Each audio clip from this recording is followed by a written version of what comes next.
Hi, and welcome back to the Gluten Free RN. I'm Nadine, also known as the Gluten Free RN.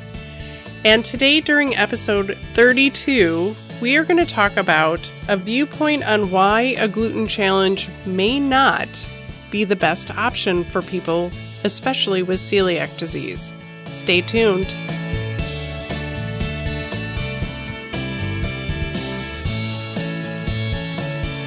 Hi, I'm Nadine, the Gluten Free RN, and today, during episode 32 of the Gluten Free RN podcast, we're going to talk about why a gluten challenge may not be the best option for testing people for celiac disease. For several years now, it has been encouraged that people not adopt a gluten-free diet until they get diagnosed with celiac disease. But as we all know, a lot of people are on a gluten-free diet for one reason or another, either because one of their practitioners suggested it, or a family member was diagnosed with celiac disease, and therefore that family member went on a gluten-free diet, especially for other family members living in the same household. A lot of those families actually just strictly adopted a gluten-free diet, especially in the home. And people adopt a gluten-free diet for many reasons. And yes, some people jump on the bandwagon because they have to try every diet, which is fine as long as they understand that a gluten-free diet or a gluten-free lifestyle or a paleo lifestyle is exactly that. It's a lifestyle that we maintain for our entire lives. We don't take weekends off. We don't cheat intentionally. And we certainly don't try to get any gluten, even a breadcrumb, in our diet in any way, shape, or form, because we know that only a breadcrumb will trigger the same autoimmune response. We also know that there are a lot of restaurants that say they have a gluten-free menu or that they can serve people gluten-free. Well, over the last 10 plus years, I can tell you there's many restaurants that say they have a gluten-free menu, but very few of them can actually deliver. I hear repeatedly that people will go into restaurants that say they have a gluten-free menu. You know, corporations are great at that. And they go in and they order a lettuce-wrapped something or other, or a sandwich made on gluten-free bread, and lo and behold, they become contaminated. Well, I'm not surprised at all. And I know it is shocking to some people to believe that, the person that's behind the counter doesn't actually know what gluten-free means. They don't necessarily know what cross-contamination is. And how can they confirm that none of the ingredients have been contaminated along the way? There's so many ways to be cross-contaminated or contaminated in the food service arena. Having said that, there's many restaurants and food service places that understand what it means to be 100% gluten-free or are designated gluten-free restaurants or facilities. Those of us that live close or in Portland, Oregon are extremely lucky.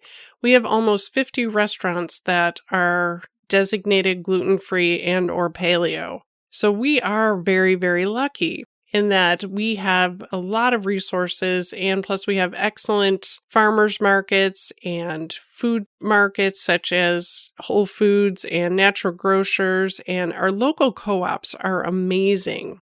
We really do have fabulous co-ops such as the First Alternative Co-op and Life Source in Salem, and I know there's dozens of co-ops up in Portland. So if you are looking for great food, I highly recommend the farmers markets, your local farmers market. Look for organic produce and grass-fed meat and foods that are whole foods and locally, organically produced. So we talked about food and how easy it is to get contaminated. But what I hear very frequently is people will be on a gluten-free diet for a period of time, and then either they themselves will want to get tested for celiac disease, or their practitioner wants them to get tested for celiac disease to prove they have it. For those people that are on a gluten-free diet, I would say you have a choice. Absolutely, without a doubt. You have many choices, and one of those choices is to not do a gluten challenge. You do not have to prove to anybody that you have celiac disease proper, especially if you're an HLA-DQ2 and or DQ8 gene carrier. And let me explain. When I started this 10 plus years ago, and I did a lot of research even way back then, what I realized is that 30 to 50% of the population is actually a gene carrier. So a large portion of the population is already predisposed or at risk for celiac disease.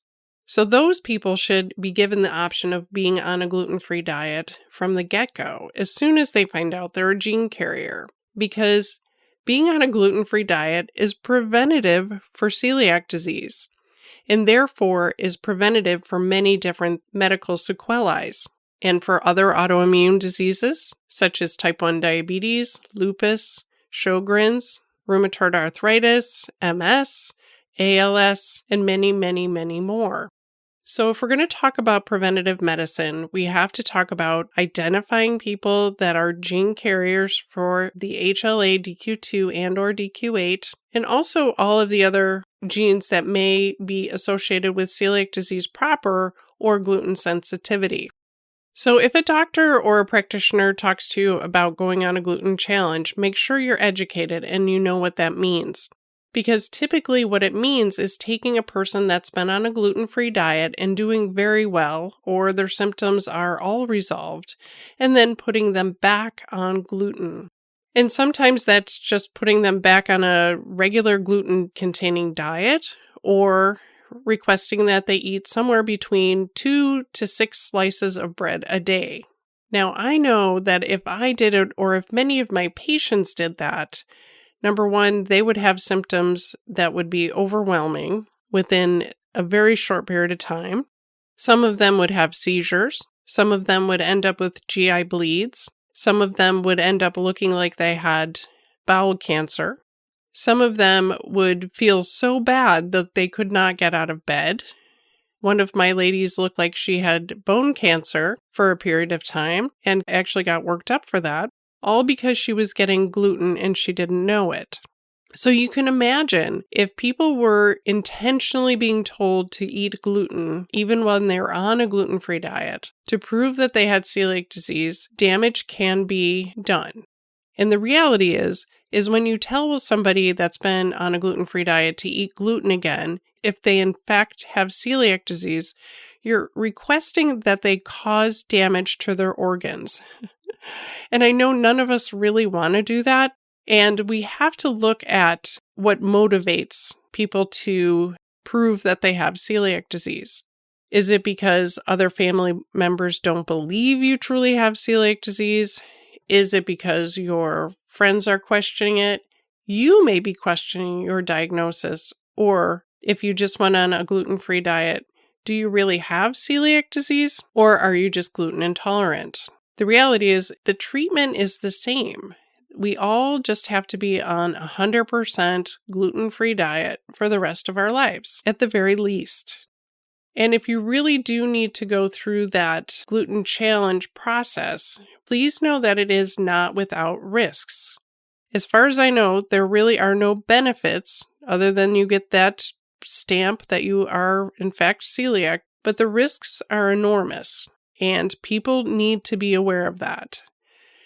Some people have been thrown into what's called refractory celiac disease, which is intestinal damage that cannot be repaired, despite going back on a gluten-free diet. The villi do not regenerate, and what ends up happening is lymphoma. So some people actually don't recover from going on a gluten challenge. And then you have to say, well, if people have to eat bread or gluten for weeks on end, how much longer is it going to take them to recover from that? Again, I'm not doing it. There's nothing in this world that would make me go back to eating gluten, period. I'm certainly not going to do it to prove to anyone that I have celiac disease, especially not as a DQ2.5 homozygous gene carrier and someone that had multi-system organ failure before I did go gluten-free. And having seen many people, unfortunately, suffer from trying to do a gluten challenge. And honestly, most people cannot make it through the recommended time of eating gluten again before they get tested. And then if they do get tested, what do you do with the results? Because many times the biopsy results are misinterpreted or read incorrectly. So the biopsy is no longer considered the gold standard, even by celiac specialists. And the damage can be patchy. So there's lots of ways that test can come back as negative despite actually having celiac.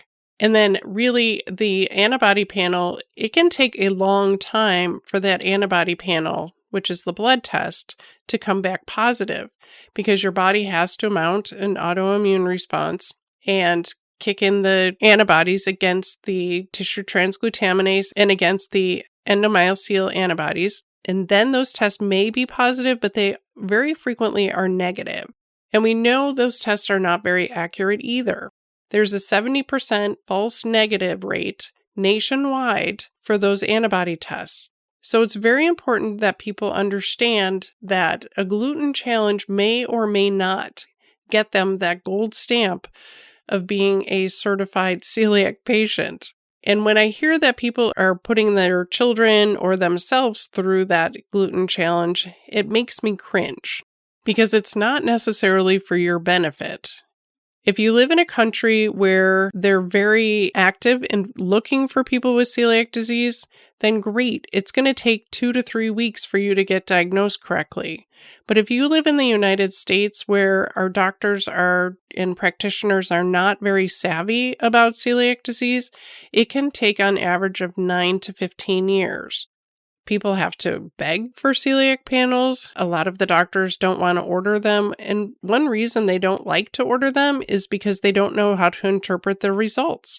I always encourage people to persevere and recommend that their doctor order that blood test and then bring the test in to me. I will help interpret that.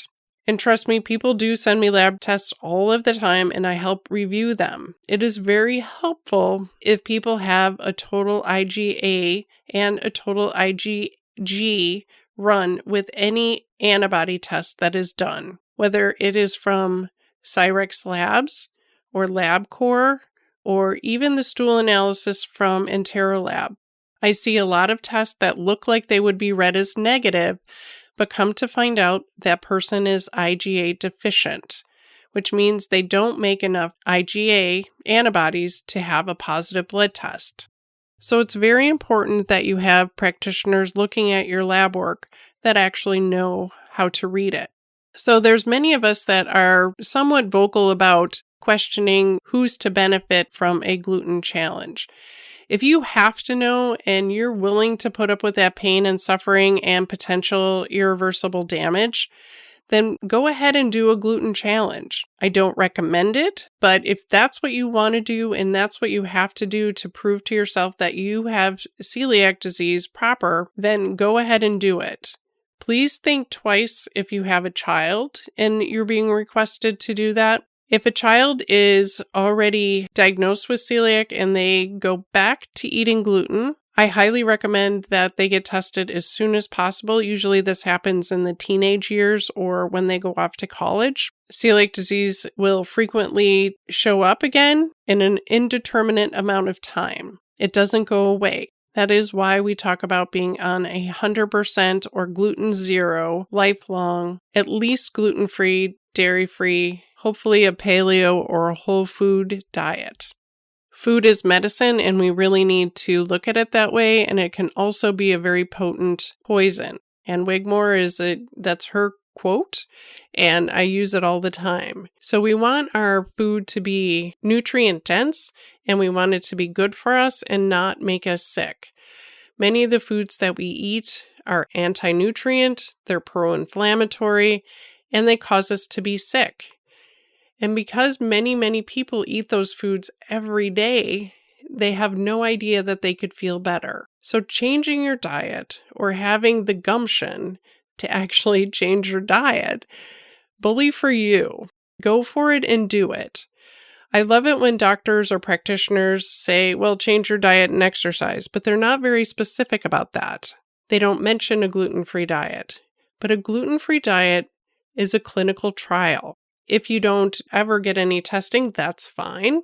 But if you feel better on a gluten-free diet, that's not a placebo, it's not a nocebo, it's that you feel better. So one of my goals as the Gluten Free RN is to make sure that people actually feel better, and I'm a patient advocate.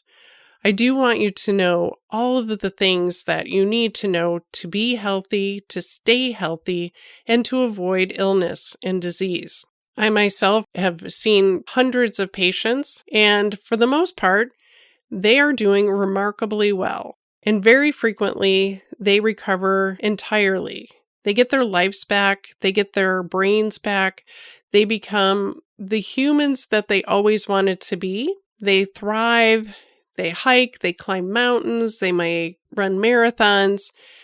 But instead of being a victim or always feeling sick or being called a hypochondriac, people actually get their lives back. And that's what I like about this.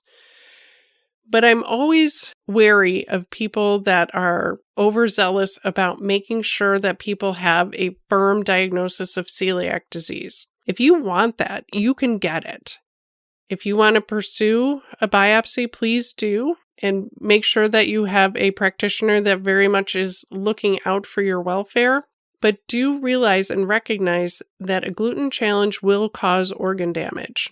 That's the intent. And I can think of no other testing in the medical profession that we're actually looking to cause organ damage before we diagnose a disease. I can't imagine that's a good idea ever.